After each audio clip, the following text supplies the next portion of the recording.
Warahmatullahi wabarakatuh.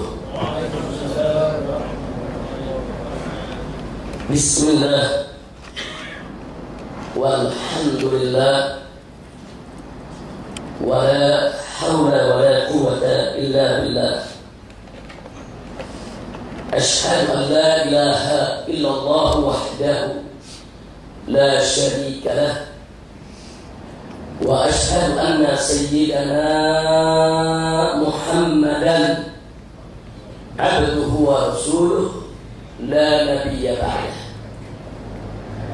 Allahumma salli wa sallim wa barik ala sayyidina wa habibina wa syafi'ina wa maulana nabiyyina Muhammadin wa ala alihi at-tahirin at-tayyibin wa ashabihi al-ghurri al-mayamin wa man tabi'ahum bi ihsanin ila yaumiddin.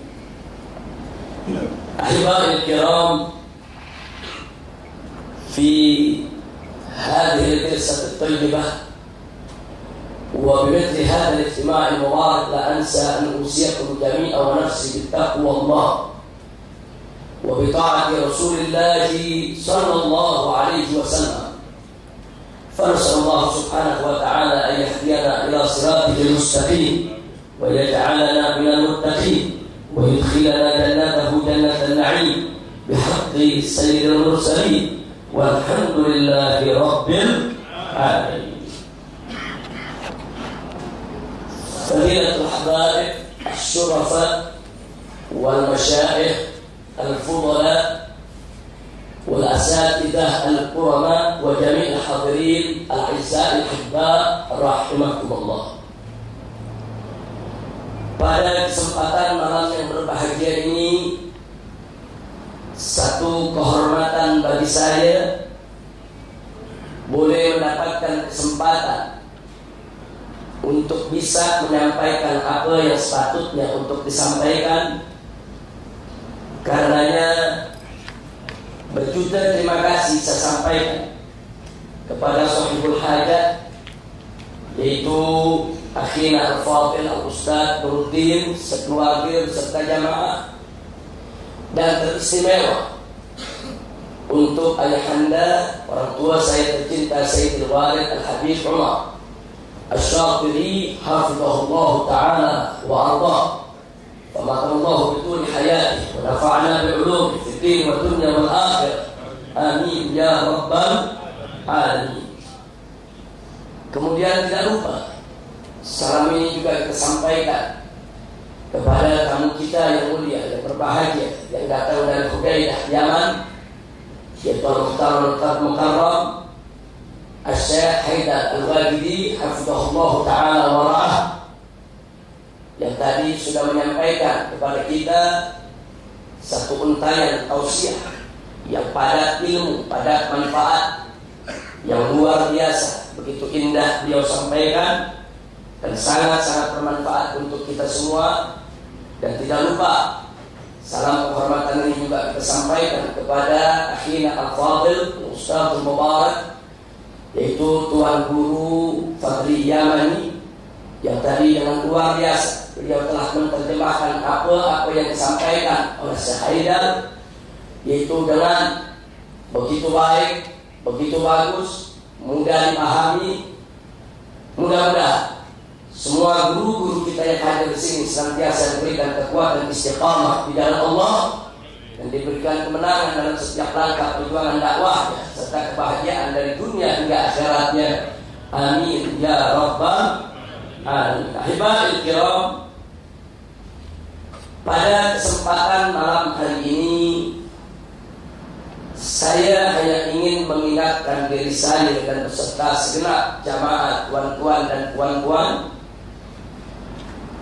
bahwa pada majelis seperti ini sejak awal tadi kita banyak menyampaikan salam, sholawat kepada Nabi kita Sayyidina Muhammad sallallahu alaihi wasallam. Kita sama berharap bahwa majelis seperti ini akan mampu untuk merangsang rasa cinta mahabbah kita kepada Nabi, untuk lebih merangsang bagaimana kita makin cinta kepada Nabi kita, sehingga kita tidak perlu lagi untuk khawatir, bimbang ataupun ragu di dalam menjadikan beliau sebagai uswatun hasanah dalam kehidupan kita. Nabi Muhammad SAW adalah Nabi yang diutus oleh Allah Subhanahu wa Ta'ala sebagai rahmat untuk semesta alam, sebagaimana Allah firmankan dalam Al-Quran Al-Karim, faqala ta'ala li nabiyhi Muhammadin sallallahu alaihi wasallam wa ma arsalnaka illa rahmatan lil alamin. Nabi Muhammad sallallahu alaihi wasallam adalah seorang nabi yang diutus oleh Allah Subhanahu wa Ta'ala sebagai suri tauladan, sebagai qudwatun shalihah, sebagai uswatun hasanah bagi umat manusia, khususnya bagi mereka yang beriman kepada Allah dan hari akhir. Di mana Allah nyatakan dalam firman-Nya, faqala ta'ala laqad kana lakum fi rasulillahi uswatun hasanah liman kana yarjullaha wal yawmal akhir wa dzakarallaha katsiran. Nabi Muhammad sallallahu alaihi wasallam adalah seorang nabi yang telah dipersaksikan oleh Allah sebagai manusia yang memiliki akhlak yang sangat-sangat mulia, amat agung, luhur. Allah nyatakan dalam Al-Quran, faqala ta'ala li nabiyhi Muhammadin sallallahu alaihi wasallam wa innaka la'ala khuluqin azim. Nabi Muhammad sallallahu alaihi wasallam adalah seorang nabi yang manakala kita mencintainya, berarti kita mencintai Allah. Siapa yang cinta kepada Allah, maka wajib dia untuk mengikuti nabi yang satu ini, saudara. Allah katakan dalam Al-Quranul Karim, faqala ta'ala qul in kuntum tuhibbunallah fattabi'uni yuhibbukumullah. Nabi Muhammad sallallahu alaihi wasallam adalah seorang nabi yang jika kita mentaatinya, berarti kita telah mentaati Allah. Allah katakan dalam Al-Quranul Karim, faqala ta'ala may yuti'ir rasul faqad ata Allah. Nabi Muhammad sallallahu alaihi wasallam yang diutus oleh Allah sebagai nabi terakhir, penutup segala nabi. Tidak ada lagi nabi baru yang manapun, dari manapun, diutus oleh Allah Subhanahu wa Ta'ala setelah nabi yang satu ini, saudara. Tegas Allah nyatakan dalam Al-Quranul Karim, faqala ta'ala maka Muhammadun aba ahadin min rijalikum walakin Rasulullah wa khataman nabiyyin. Jadi Nabi Muhammad sallallahu alaihi wasallam sebagai nabi yang terakhir yang membawa syariat Islam untuk kita semua adalah nabi yang wajib untuk kita cintai, wajib untuk kita taati, wajib untuk kita patuhi, wajib untuk kita jalankan apa-apa yang beliau ajarkan kepada kita, dan wajib untuk kita tinggalkan apa-apa yang beliau larang kita untuk melakukannya. Allah nyatakan dalam Al-Quranul Karim, faqala ta'ala wa ma atakumur rasulu fa'khudhuhu wa ma nahakum anhu fantahu. Saudara, kalau kita ingin menguraikan pada kesempatan malam hari ini tentang siapa kita punya nabi, tentu akan memakan masa yang sangat-sangat panjang sekali. Karena beliau adalah al-insanul kamil, manusia yang sempurna, sempurna kedudukannya, sempurna akhlaknya, sempurna ilmunya, sempurna adabnya, sempurna imannya, sempurna takwanya kepada Allah Subhanahu wa Ta'ala. Karenanya, kalau kita ingin menguraikan satu persatu bagaimana kesempurnaan akhlak Nabi, 1 jam kita berkata tidak akan cukup. Sehari penuh kita uraikan, tidak akan pernah tuntas. Bahkan seumur hidup kita sekalipun untuk menguraikan kesempurnaan akhlak Nabi, maka tidak akan pernah ada habisnya, ibadallah. Oleh karena itu, betapa indahnya tatkala Sayyidatina Aisyah radhiyallahu taala anha ditanya tentang kesempurnaan akhlak Nabi. Beliau ditanya, "Ya ummul mukminin, wahai ibunya orang yang beriman, kaifa kana khuluqun Nabi sallallahu alaihi wasallam?" Bagaimana sebetulnya dulu akhlak Nabi? Apa dijawab oleh Sayyidatina Aisyah radhiyallahu taala anha? Beliau menjawab dengan jawaban yang singkat, padat, ringkas, jelas, menunjukkan bahwa beliau memang seorang perempuan yang cerdas, yang layak, patut, pantas menjadi istri dari Nabi kita Sayyidina Muhammad sallallahu alaihi wasallam.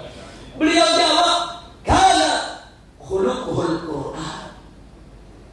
Akhlak Nabi adalah Al-Qur'an. Itu saja dijawab oleh Sayyidatina Aisyah. Jawaban yang singkat tapi padat, ringkas tapi jelas. Manakala Sayyidatina Aisyah radhiyallahu taala anha mengatakan bahwa akhlak Nabi adalah Al-Qur'an, maknanya bahwa apa-apa yang Nabi ucapkan, yang Nabi perbuat, yang Nabi lakukan di seluruh kehidupannya, tidak lain dan tidak bukan adalah merupakan penjabaran, pengejuantahan, pengamalan, pelaksanaan daripada isi kandungan Al-Quranul Karim.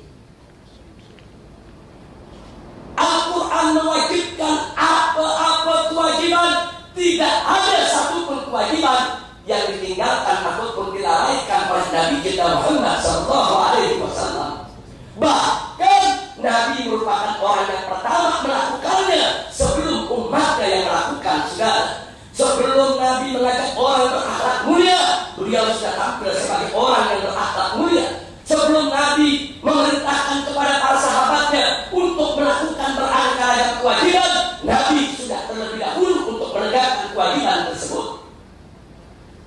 Dan apa-apa yang diharamkan oleh Allah dalam Al-Quranul Karim, tak satu pun kemungkaran kemaksiatan yang dilakukan oleh Nabi. Jangankan untuk melakukan kemaksiatan dan kemungkaran terlintas di benak Nabi, terlintas di pikiran Nabi untuk melakukan maksiat, tidak pernah terjadi seumur hidupnya sudah. Jadi bagaimana Al-Quran itu membimbing, begitulah akhlak Nabi kita. Kemana Al-Quran itu menuntun, kesana Nabi kita beramal. Dialah Nabi kita tercinta Sayyidina Muhammad sallallahu alaihi wasallam.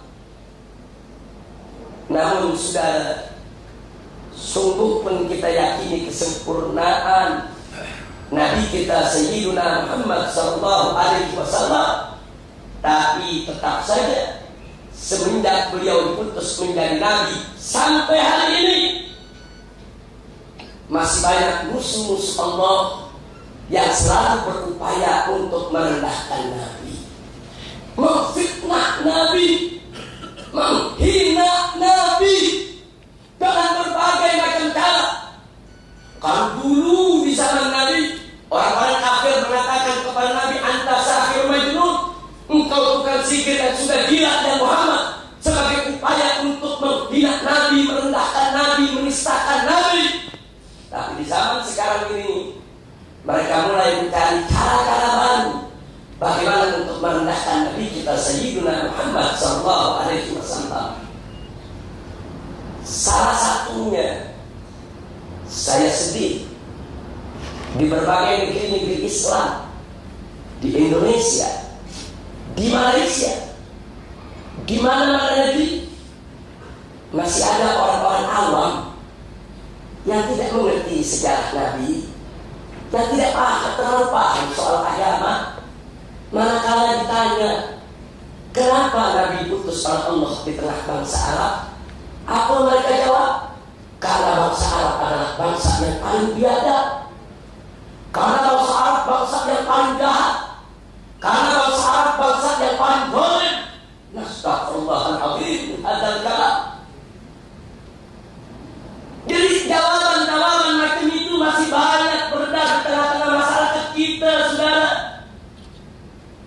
Ini merupakan jawaban yang khata' wa khatir.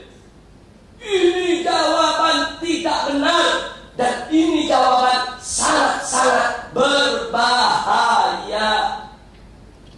Dan tidak ada seorang ulama kita pun, dan ulama salaf maupun khalaf, yang mengatakan kenapa Nabi Muhammad SAW diutus oleh Allah di tengah bangsa Arab. Tidak ada ulama yang mengatakan karena Arab yang paling biadab, karena Arab yang paling jahat, karena Arab yang paling bejat, karena Arab yang paling buruk, karena Arab yang paling dolim. Tidak ada.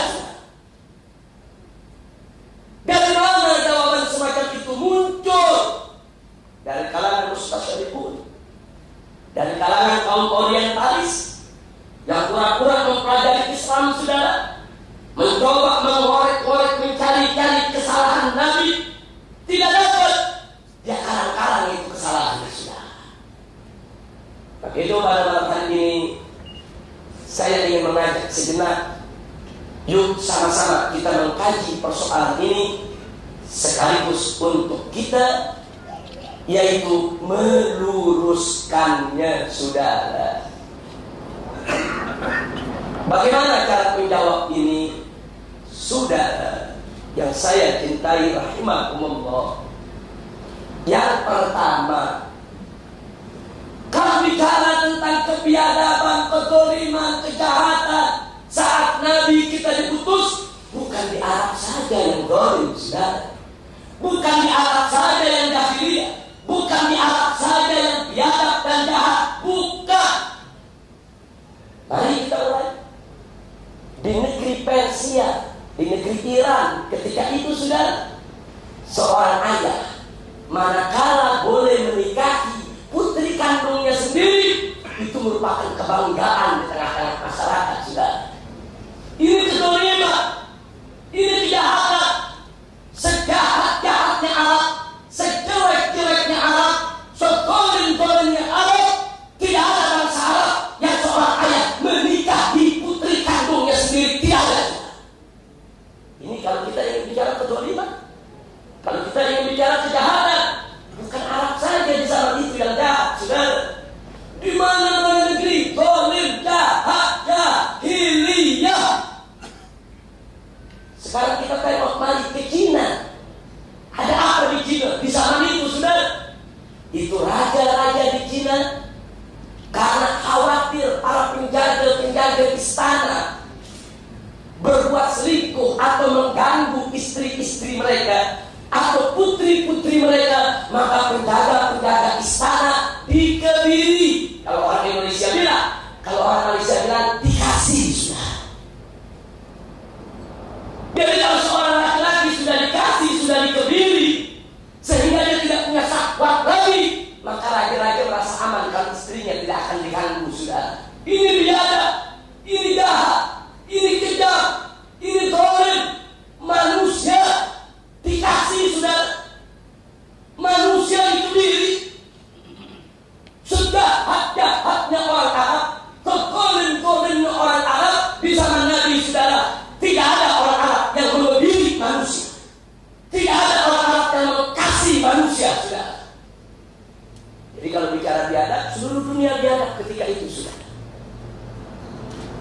Baik, mari sekarang kita lihat di Romawi, di Eropa, Yunani, Athena. Apa yang terjadi di zaman itu, saudara? Di sana manusia diadu-tarungkan. Gladiator. Saudara, hamba dengan hamba diadu untuk saling bunuh.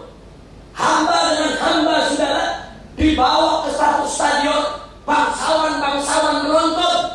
Begitu satu hamba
mencintai manusia, makan daging manusia di zaman sekarang ini, sudah.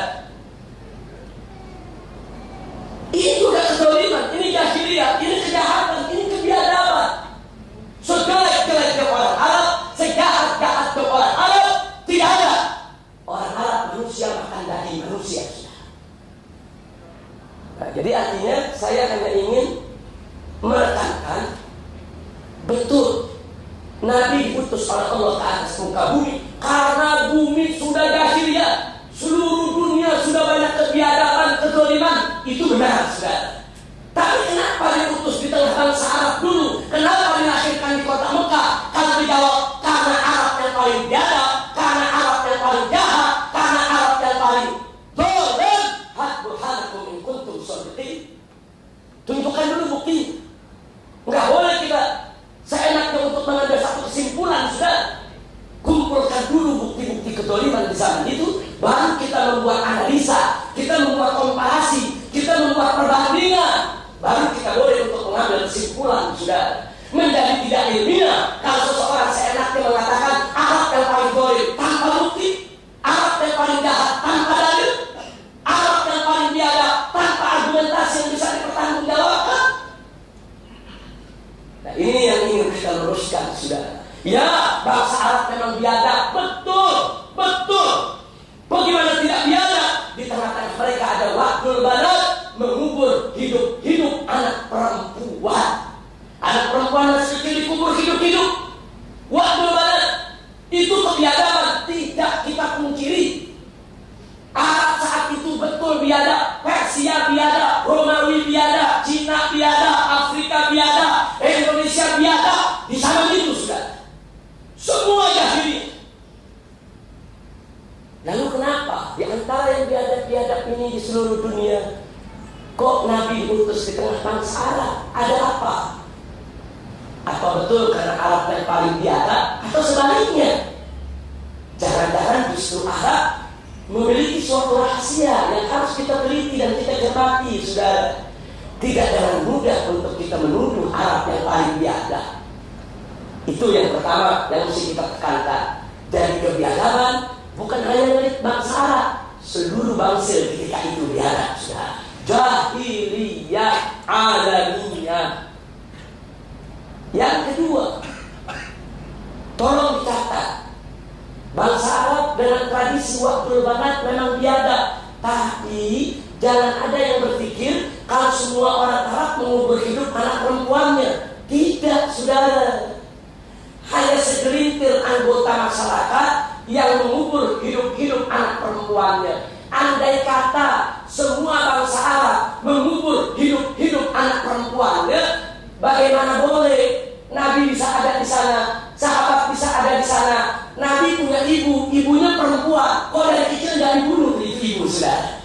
Para sahabat Nabi yang jumlahnya puluhan ribu, ratusan ribu, mereka juga semua punya ibu, saudara. Ibu-ibu mereka pernah kecil. Kok ibu-ibu mereka dulu tidak dibunuh ketika kecil, saudara?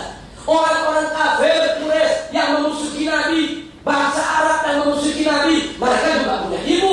Ibu-ibu mereka pernah kecil. Kok ibu mereka dulu tidak dibunuh oleh ayah mereka untuk dikubur hidup-hidup, saudara? Nah, jadi jangan kita terpancing dengan pemikiran orientalis, pemikiran orang-orang Barat yang ingin memfitnah Islam, memfitnah Nabi, dan ingin merusak sejarah Nabi kita Sayyidina Muhammad Sallallahu Alaihi Wasallam. Betul, ada sebagian orang Arab kalau punya anak perempuan dia tidak suka, dia kubur hidup-hidup anak perempuannya. Tapi tidak semua orang Arab, sudah. Bahkan kebanyakan bangsa Arab dia tidak mengubur hidup-hidup anak perempuannya. Tapi tetap saja bangsa Arab disebut biadab, sebab walaupun mereka tidak mengubur hidup-hidup anak perempuan mereka, tapi kalau ada anggota masyarakat yang mengubur hidup-hidup anak perempuannya, mereka anggap itu bukan kejahatan, mereka anggap itu bukan kriminal, mereka anggap itu bukan satu kezaliman, mereka anggap itu tradisi adat istiadat yang mesti dihormati dan dihargai. Disinilah kebiadaban bangsa Arab, saudara. Itulah sebabnya Nabi diputus oleh Allah baik ke tengah bangsa Arab maupun ke tengah seluruh umat manusia untuk untuk menghapuskan segala kedzaliman, menghapuskan segala kebiadaban, menghapuskan segala ketidakadilan, menghapuskan segala bentuk kejahatan, penindasan.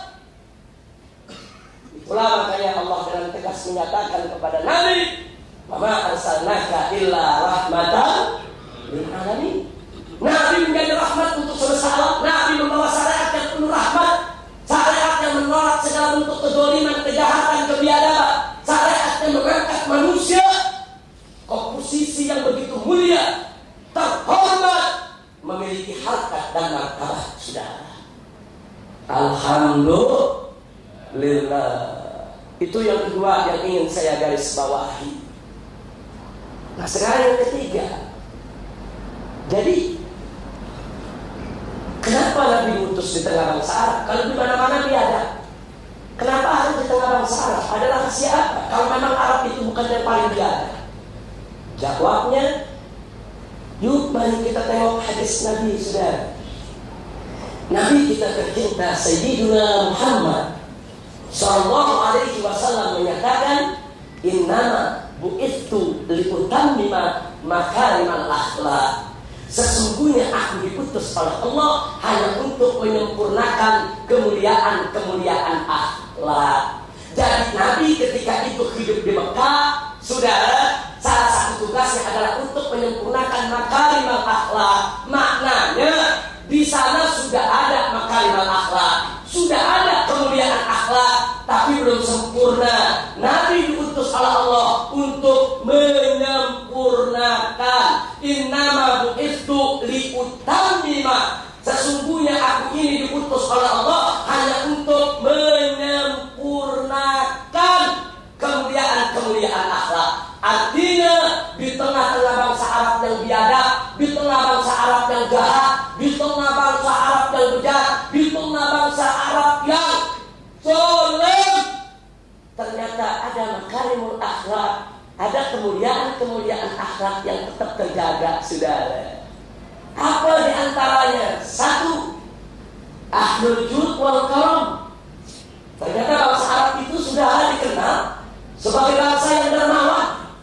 Kalau ada tamu-tamu dari mana tempat datang ke satu suku, jangan coba-coba ada suku lain mengganggu tamunya, saudara.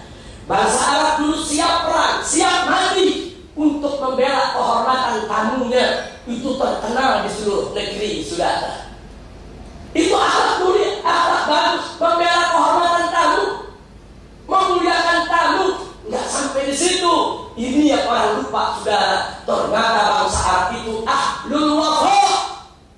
Orang-orang yang dikenal kan sudah percaya kepada sesuatu, dia akan setia.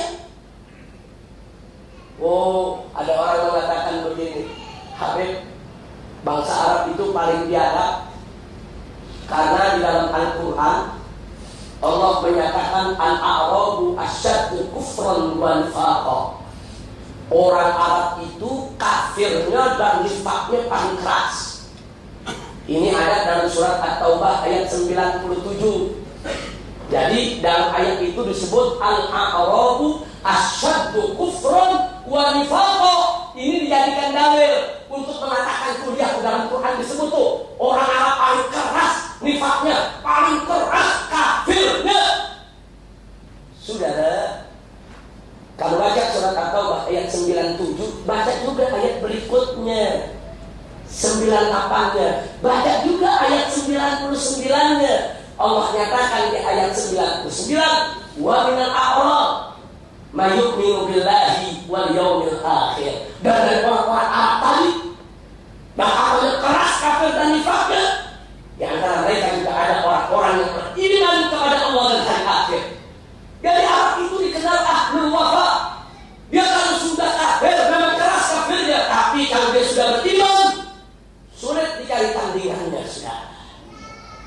Makanya mari kita lihat, Allah Maha tahu bahwa Nabi yang terakhir ini nanti diutus, saudara, itu perlu didampingi dengan manusia-manusia yang siap mengorbankan harta benda, nyawa.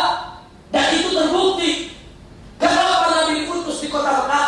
Kenapa Nabi hijrah ke Madinah? Karena di kota Mekah dan juga di Madinah Allah sudah siapkan manusia-manusia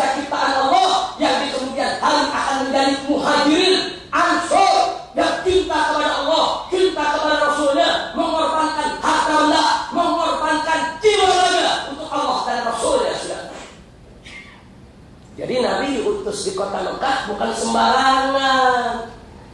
Tartibun ilahi. Allah sudah atur dalam ilmu azalinya, saudara, bahwa Nabi dilahirkan di kota Mekah karena di sana akan ada sekelompok manusia yang namanya Muhajirin dan Ansor yang akan bahu membahu, yang akan bekerja sama, akan ta'awun untuk menyebarkan luas Islam ke seluruh negeri, saudara. Dan ini yang tidak boleh kita lupa, saudara. Jadi ternyata kenapa Nabi diutus di tengah bangsa Arab? Ada makarimul akhlak, ada sifat setia. Kalau itu berhasil mendapat iman, dapat taufik, dapat hidayah, maka sifat setia itu akan sangat berguna untuk perjuangan Islam. Dan itu terbukti dalam sejarah Muhajirin dan Ansor radhiyallahu anhu. Itu yang ketiga, saudara. Tidak sampai di situ. Yang keempat, mari kita lihat, saudara. Yang keempat yang tidak boleh kita lupa, jauh sebelum Nabi dilahirkan, Allah Maha tahu kalau Nabi akan dilahirkan berasal dari sulbi Nabi Ibrahim alaihissalam yang kemudian menurun kepada Nabi Ismail alaihissalam. Sebelum Nabi Muhammad SAW dilahirkan, Allah sudah perintahkan Nabi Ibrahim bawa Nabi Ismail ke kota Mekah. Ketika itu masih tandus, tidak ada penduduk. Tidak ada penduduk, masih tandus, tidak ada perumahan, tidak ada perkebunan. Allah perintahkan kepada Nabi Ibrahim alaihissalam untuk meninggalkan putranya yang bernama Ismail alaihissalam bersama ibundanya yaitu Siti Hajar alaihissalam. Kenapa harus ditinggalkan di kota Mekah? Karena Allah Maha tahu dari sulbi orang inilah kelak akan lahir Nabi penutup para nabi, sudah. Jadi kenapa Nabi Ismail dilepaskan di Mekah? Kenapa bukan di Afrika? Kenapa Nabi Musa tidak Allah perintahkan bawa saja itu Nabi Ibrahim alaihissalam? Kenapa Allah tidak perintahkan bawa aja itu Ismail, lepas saja di India, lepas saja di Cina, lepas saja di Romawi? Tidak. Allah perintahkan lepaskan di Mekah, sudah. Ada apa? Ada tartibun ilahi. Ini bukan peristiwa kebenaran, ini bukan peristiwa kebetulan, peristiwa yang sudah diatur sedemikian rupa oleh kekuasaan Allah Subhanahu wa ta'ala. Itu yang keempat, saudara. Yang kelima, jangan lupa bahwa di kota Mekah itulah Allah perintahkan Nabi Ibrahim dan Nabi Ismail untuk mendirikan Al-Ka'bah yang Allah nyatakan dalam Al-Quran, awwal baitin wudi'a lin-nas. Rumah Allah pertama yang diletakkan dibangun untuk umat manusia. Jadi sebelum Nabi Muhammad lahir di kota Mekah, Allah sudah siapkan, saudara. Datuknya Nabi Ismail ada di sana, Ka'bah didirikan di sana. Ini semua merupakan persiapan untuk menyambut Nabi akhir zaman, saudara. Jadi bukan sembarangan. Bukan Nabi itu diutus di kota Mekah. Oh, ini karena banyak yang dolim. Oh, ini dunia dolim semua. Yang paling dolim di sini, ya udah Nabi ditaruh situ aja. Enggak gitu, saudara. Allah sudah atur dari jauh-jauh hari, tartibun ilahi. Baik, yang selanjutnya tidak sampai di situ, saudara. Di sana itu ada dua kekuatan dunia yang tidak pernah damai, selalu bertempur, menguasai semua wilayah di Timur Tengah. Kekaisaran Romawi dan Kekaisaran Persia. Hampir tidak ada sejengkal pun tanah di Afrika dan di Jazirah Arabia kecuali dikuasai oleh Kekaisaran Romawi atau dikuasai oleh Kekaisaran Persia.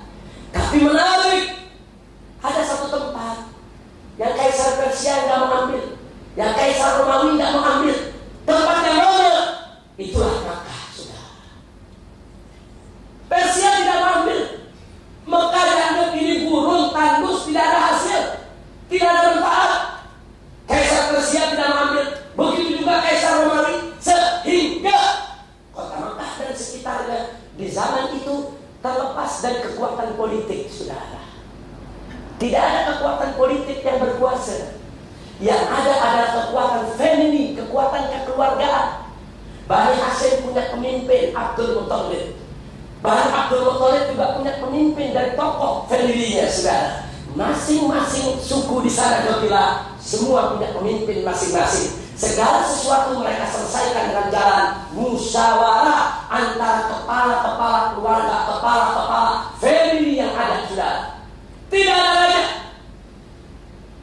Tidak ada kekuatan politik yang berkuasa di sana. Berbeza dengan di Persia. Ada kerajaan, ada kekaisaran.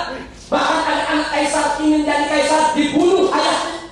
Terjadi pergulakan politik, saling bunuh, saling menjatuhkan untuk merebut kekuasaan. Dan itu tidak terjadi di kota Mekah, saudara. Lalu apa manfaatnya? Apa hikmahnya? Hikmahnya, saudara, andai kata Nabi Muhammad SAW dilahirkan di Persia atau dilahirkan di Romawi, maka nanti ada musuh-musuh Islam mengatakan, oh, agama Islam yang dibawa oleh Nabi itu hanya merupakan hasil kegiatan politik. Muhammad itu hanya merupakan produk politik kekaisaran Persia atau politik kekaisaran Romawi, saudara. Andai kata Nabi dilahirkan di Romawi atau di Persia, akan ada nanti orang mengatakan Islam itu produk politik, Islam itu hanya merupakan rekayasa politik.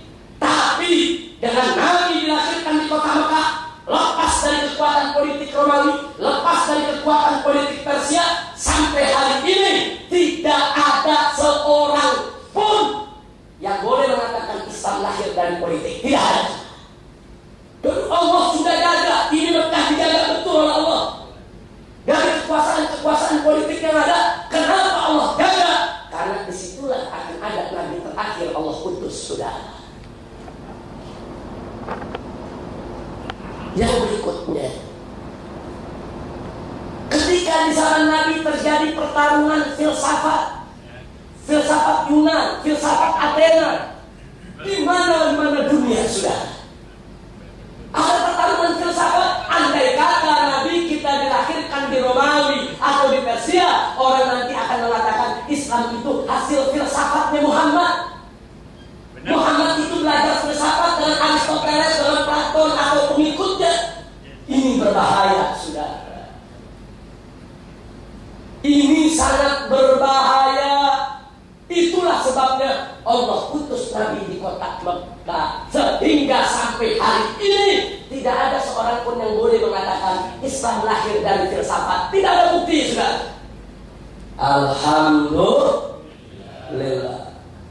Jadi hal-hal ini sengaja saya sampaikan, walaupun saya tidak akan sampaikan secara detail semua perkara, saudara, karena akan sangat panjang sekali, memerlukan waktu yang juga sangat panjang. Karena itu saya hanya ingin ingatkan sekali lagi. Jadi kenapa Nabi diutus di kota Mekah? Bukan karena Arab paling zalim, bukan. Bukan karena Arab paling jahat, bukan. Bukan karena Arab paling biadab, bukan. Tapi satu, karena dengan masyarakat Arab masih ada makarimul akhlak yang sangat penting menjadi perjuangan Nabi di masa yang akan datang ketika Nabi saat itu diutus di sana, saudara. Kemudian yang kedua, kenapa diutus di kota Mekah? Karena di kota Mekah itu, saudara, terlepas daripada kekuasaan politik, terlepas daripada kekuatan pertarungan filsafat, sehingga Islam datang murni merupakan wahyu dari Allah, bukan hasil politik, bukan hasil filsafat. Kenapa Nabi dilahirkan di kota Mekah? Memang Allah sudah persiapkan jauh-jauh hari. Nabi Ismail sebagai datuknya Allah utus ke sana. Memang Allah sudah siapkan dari jauh-jauh hari. Karena Ka'bah Allah perintahkan kepada Nabi-Nya untuk dibangun di sana. Karena memang Allah sudah persiapkan Nabi terakhir nanti akan datang dari sana. Nah, sebagai tambahan, jangan lupa Allah Maha Tahu, Alimul Khabir, bahwa kitab suci terakhir yang akan Allah turunkan adalah Quran dan Arabian. Quran dalam bahasa Arab, bukan sembarang bahasa Arab. Bahasa Arab, saudara, yang mubinan, bahasa Arab yang jelas, yang fasih, yang paling bagus. Kita cari seluruh bangsa Arab, siapa yang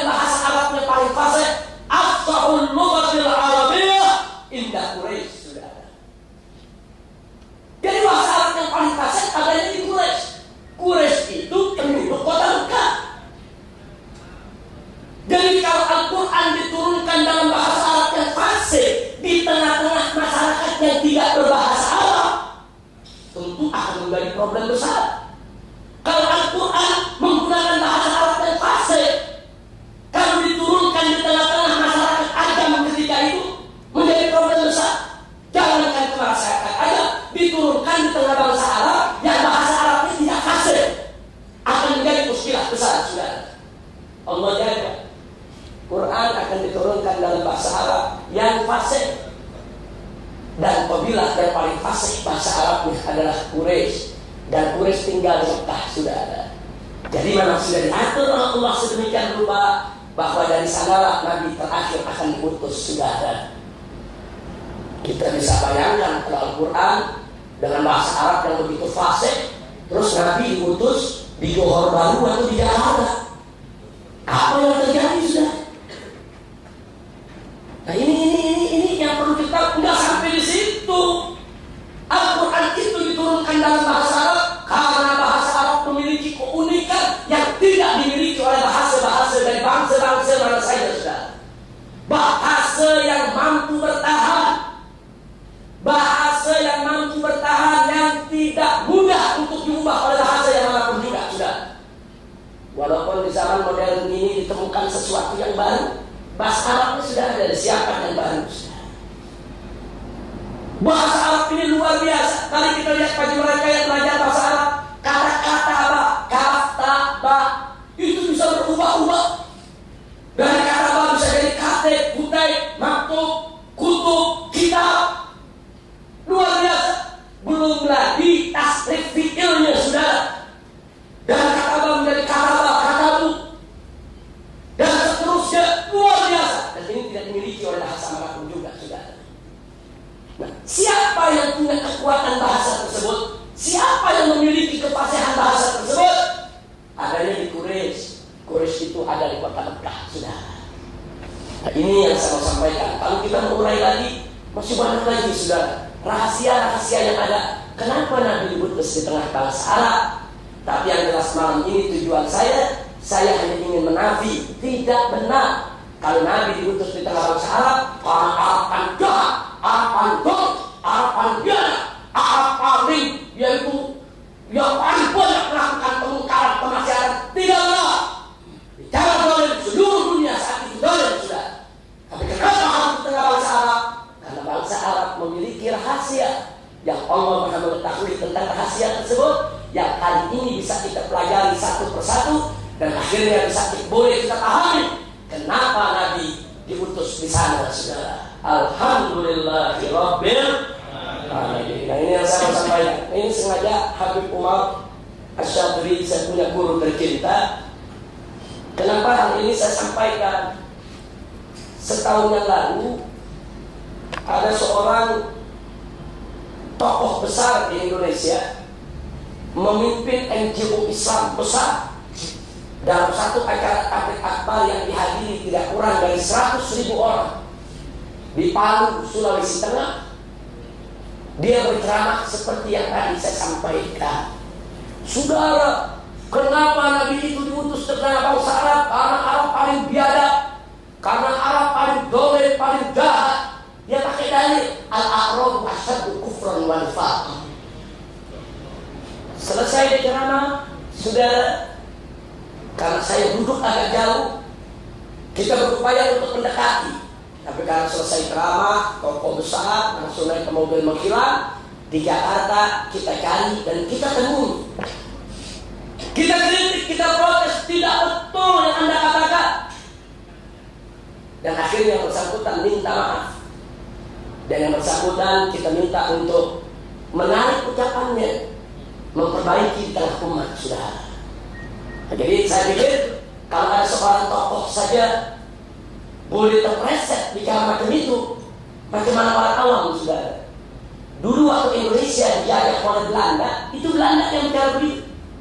Dulu ada Profesor Dr. Sudok Hugrun, dikirim oleh Belanda, saudara, pura-pura masuk Islam, belajar di kota Mekah, namanya diganti menjadi Abdul Ghaffar. Datang ke Aceh, pura-pura jadi ulama untuk memecah belah umat Islam di Aceh. Datang ke Jakarta, ke Batavia, saudara, juga untuk memecah belah umat. Nah, Sudok Hugrun Hugron inilah di Indonesia yang pertama kali menyebarkan. Kenapa Muhammad itu diutus di Arab? Arab paling dolen, Arab paling jahat, Arab paling biadab. Ini dulu Profesor Dr. Sunnah Hugron Al-Hulandi yang mengatakan, saudara, limada bu'itan nabiyyu sallallahu alaihi wasallam di jaziratul Arab li'anna al-Arab asyaddu kufran, asyaddu nifaqan, asyaddu zulman. Nastaghfirullah azim min hadzal kalam. Para ulama kita, para habaib kita mulai membenahi itu. Dulu Indonesia dijajah, tidak punya koran, tidak punya majalah, saudara. Belanda yang punya. Dapat Sunnah Hugron disebarluaskan ke seluruh Indonesia macam itu. Nah, karena itu di zaman sekarang ini tidak boleh lagi ada orang-orang Islam yang punya pendapat macam itu, saudara. Itu pendapat orientalisme, itu pendapat kaum liberal, itu pendapat yang ingin merendahkan Nabi alaihi salatu wassalam. Yang terakhir, kalau dikatakan Nabi diutus dari bangsa Arab, bangsa yang biadab, dan dari Quraisy, karena Quraisy paling biadabnya Arab. Mari kita baca hadis, saudara. Nabi mengatakan dengan tegas, Inna Allah astafa min bani Adam Kinanah. Allah memilih Kinanah dari anak cucu Adam. Wastafa Quraisyan min Kinanah, dan Allah memilih Quraisy dari Kinanah. Wastafa Bani Hashim min Quraisy, dan Allah memilih Bani Hashim daripada Quraisy. Wastafani, kata Nabi, min Bani Hashim, dan Allah memilihku daripada Bani Hashim. Berdasarkan hadis ini, Nabi yang mengatakan dari seluruh anak cucu Adam yang terpilih adalah Kinanah, dan seluruh anak cucu Kinanah yang dipilih Allah adalah Quraisy, dan seluruh anak cucu Quraisy yang dipilih Allah adalah Bani Hashim, dan seluruh anak cucu Bani Hashim yang dipilih Allah adalah Nabi kita Muhammad sallallahu alaihi wasallam. Berarti Nabi kita adalah manusia pilihan, dari bani pilihan, dari suku pilihan, bukan dari yang biadab, sudah. Nabi yang mengatakan Quraisy itu bangsa pilihan, orientalis mengatakan Quraisy itu bangsa paling biadab. Kita tinggal pilih, mau ikut orang barat yang kafir atau mau ikut hadis Nabi, sudah. Nah, ini yang mesti kita ingat. Jadi jangan sampai kita tertipu dengan pendapat-pendapat macam itu. Dan maaf, pendapat macam ini banyak disebar di kampus-kampus, university di Indonesia, dengan alasan ini kajian akademik, ini kajian ilmiah. Kenapa Muhammad itu diutus di tengah bangsa Arab? Mereka buat analisa, mereka buat hipotesa, seolah-olah itu akademik ilmiah, dan mereka akan jadikan itu sebagai hasil tesis, hasil penelitian atau disertasi, saudara. Padahal argumentasi mereka rapuh, argumentasi mereka lemah, argumentasi mereka tidak berharga. Kami sedang melakukan perlawanan dalam pemikiran-pemikiran yang sesat dan menyesatkan macam ini, saudara. Nah, itu yang ingin saya sampaikan pada kesempatan malam hari ini. Maka itu bersyukurlah semua yang hadir di sini punya guru-guru yang begitu bagus, yang berakidahkan Ahlus Sunnah wal Jamaah. Di sini ada Habib Umar Syadili, di sini ada Tuan Guru Fadli Yaman, di sini juga ada tuan-tuan guru yang lainnya, yang lain hadir al-aqidah Ahlus Sunnah wal Jamaah, yang tidak mereka beralih daripada akidah Ahlus Sunnah wal Jamaah. Pegang kuat-kuat akidah Ahlus Sunnah wal Jamaah, belajar betul yang dikatakan tadi barusan oleh tuan guru kita Fadli Yaman. Tadi beliau katakan, jangan ambil ilmu di tepi jalan, jangan ambil ilmu dari sembarang orang, ambil ilmu dari orang yang jelas akhlaknya, jelas ilmunya, jelas akidahnya, jelas siapa dan dari mana sumbernya, sudah. Kalau kita tidak mau tersesat jalan, mudah-mudahan guru-guru kita di sini semua senantiasa diberkahi Allah Subhanahu wa taala, dan mudah-mudahan apa yang saya sampaikan ini mudah-mudahan bisa menjadi penambah pelajaran kita, membuka wawasan kita untuk ke depan kita bisa lebih hati-hati lagi di dalam menyerap segala pemikiran yang bisa merusak daripada akidah kita. Mudah-mudahan apa-apa yang benar yang saya sampaikan tentunya itu semata-mata hanya dari Allah Subhanahu wa taala, dan apa-apa yang tidak benar itu merupakan dari kelemahan saya dan hanya dari godaan setan dan hawa nafsu belaka. Mudah-mudahan Allah mengampuni kita semua. Nah, itu saja yang bisa saya sampaikan pada kesempatan malam hari ini. Sekali lagi saya aturkan berjuta terima kasih kepada Ustaz Nuruddin yang telah membuat yaitu majelis ini luar biasa. Sungguh satu kehormatan bagi saya boleh yaitu menyampaikan apa yang sepatutnya disampaikan sebagaimana yang sudah saya uraikan tadi. Sekali lagi terima kasih kepada Ustaz Nuruddin, dan tentunya terima kasih kepada ayahanda tercinta Sayyidul Walid Habib Umar Syafiri, karena beliau yang selama ini yaitu selalu memberikan dorongan, memberikan sokongan yaitu kepada perjuangan yang kita lakukan di Indonesia selama ini, begitu juga di berbagai negeri lainnya. Kita doakan beliau saat ini kita lihat dalam keadaan kurang sehat, khususnya kaki beliau. Kita doakan semoga Allah mengangkat penyakitnya, Allah berikan kesehatan, Allah berikan yaitu afiat kepada guru kita, amin ya rabbal alamin. Nah, itu saja yang boleh saya sampaikan pada malam hari ini. Akhirnya terima kasih atas segala perhatian, mohon maaf atas segala kekurangannya. Hadanallah wa iyyakum ila siratal mustaqim. Wassalamualaikum warahmatullahi wabarakatuh.